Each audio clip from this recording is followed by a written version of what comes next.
All right, ladies and gentlemen, so I told you guys that 2025 was going to bring us maximum levels of cope within the gaming industry, and we are experiencing exactly that. Over the last few days, we have talked about different stories, different videos, different journalists, different shills, different everything that have been absolutely coping over what happened in 2024, and they are bringing that energy into 2025. And now here we are, where former Concord players, if there isn't even any of them whatsoever, former Concord players are not happy with Marvel Rivals' success and are asking the question, why did Concord have to die and Marvel Rivals gets to live? They are coping so much that they are questioning the existence of a competing game. You think this is funny? In a DEI sort of way, yes.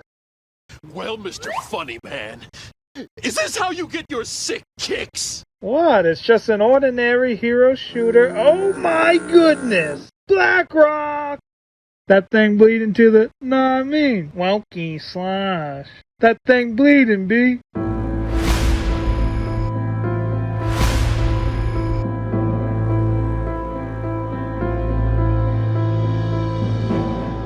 I kid you not. These people who apparently played Concord, which again, I don't believe because Concord had barely any players. And what's the chances that those players went to go run to a forum to go complain about the fact that the game is dead? But hey, maybe they did. Ultimately, these supposed Concord players are coping and seething about Marvel Rivals' success, and they are not happy that that game is getting all the play, getting all the players, and Concord is somewhere in the grave. So let's get into this article, guys, from Phantom Polls. But of course, before we do, if you are new here, just consider hitting that subscribe button. I would greatly appreciate it, and like the video to push us out into that YouTube algorithm. Now, obviously, guys, Concord had a lot of issues, okay?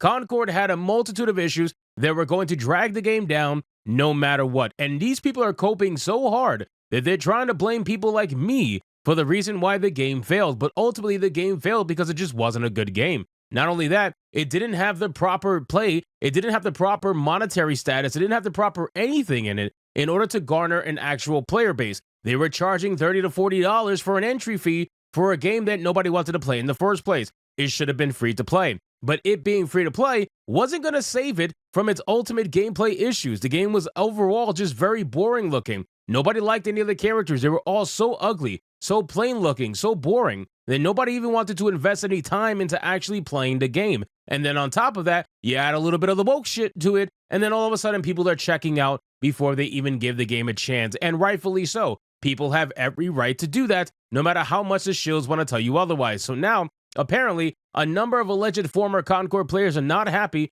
with the success of Marvel Rivals. So as originally discovered by YouTuber Hero High, question was asked whether or not Concord fans have tried Marvel Rivals and what their first impressions were. The top-ranked response currently reads, "It plays nothing like Concord. I personally don't like the movement or shooting at all, and don't get all the hype and praise that it's getting. If you want similar gameplay to Concord, Destiny 2 is your best bet. But the PvP in that game is basically unplayable, unfortunately, but the PvE is still good." Another replied, "I feel like the majority of the hype and praise it's getting is just because it's one of the first good online Marvel games to come out in this entire period of MCU box office domination, which is waning." What do you mean waning? It's dead. What are you talking about? MCU hasn't been dominating anything for years, but okay, let's continue. And a lot of people who are unhappy with Overwatch trying to signal boost a competitor. The game itself feels pretty damn unpolished and unbalanced compared to Overwatch and even Concord. Now, I've heard about some balance issues in Marvel Rivals. I don't play Marvel Rivals because it's not the kind of game for me, but I know a lot of people that do play Marvel Rivals. Some of the people on my panel on Saturday Night Hypnosis, like Atreus and Kata, they play it religiously, and they talk about the balance issue sometimes. So I'm not going to say that they don't exist, but ultimately, this sounds like cope. It sounds like cope from people that desperately wish that people were supporting Concord as much as they supported Marvel Rivals. But let's just make it very clear.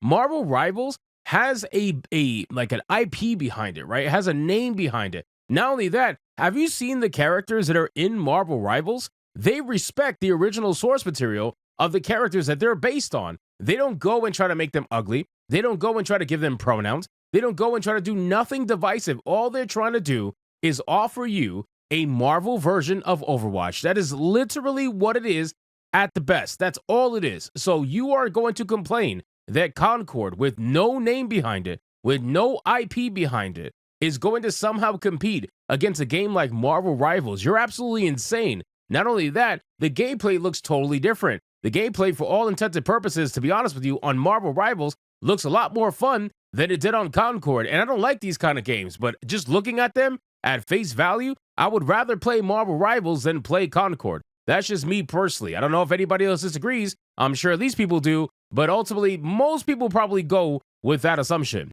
Then another individual says that why did Concord have to die? Marvel Rivals gets to live. It's not as fun as Concord by a long shot. I hate this timeline.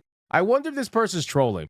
I really do, because there's no way somebody is out here crying like that over Concord. Concord was just not that kind of game. I mean, unless, I don't know, maybe that's the modern audience, right? Every time we talk about the modern audience and we wonder where the hell they are, maybe we finally found at least one of them. Desper then explained why Concord likely would have failed, even if it was free to play, which I agree.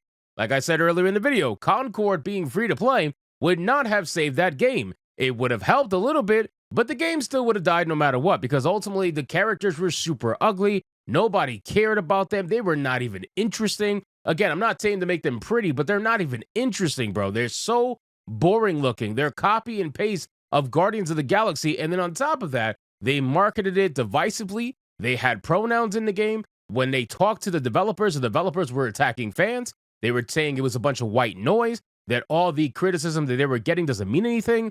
I mean, it was insane, the level of head in the sand that we were experiencing with Concord and their developer, Firewalk Studios. And now look at them. The game is dead, and the studio is dead. What are we going to learn from this? Probably nothing. I mean, we'll learn, but they won't learn. Anyway, he says, yeah, let's say that it was free to play. Now tell me the difference, how much longer it would last. Game was even on free beta, hit 2,000 and kept dropping players already in that time. Did basically present the same issues from beta, and it did die a few weeks later. Doesn't make a single difference. Paint the ship with other colors. If you don't fix the holes, it will sink anyway. Again, Marvel Rivals have its own factor. Did understood well what Overwatch 1 successful. Create a least interesting mechanic for, say, it's different. Know what a multiplayer needs, and that's why it succeeds. Not because of a price tag, which many didn't have, and many failed. Seriously, people, stop thinking free to play is the answer for everything. It just shows how clueless you guys are, he concluded. I'm assuming this guy's first language is not English, most likely, because that was very difficult to read. Nevertheless, Concord fans rolled out the cope. And here is the best part. This is what I want to end on, okay? This is what I want to leave you guys with.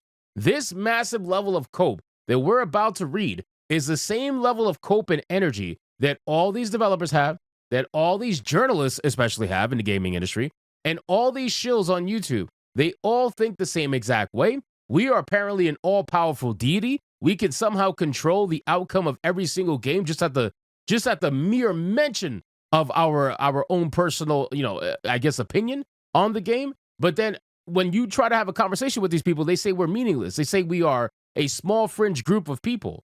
So we're small when it counts, and then apparently we're a fucking god deity when it counts, and we're able to control everything. It's the weirdest thing. Anyway, so they said that they rolled out the cope. One individual posted the following. Concord failed not because of its design, gameplay, price, or quality as a game. So none of it was the game's fault, of course.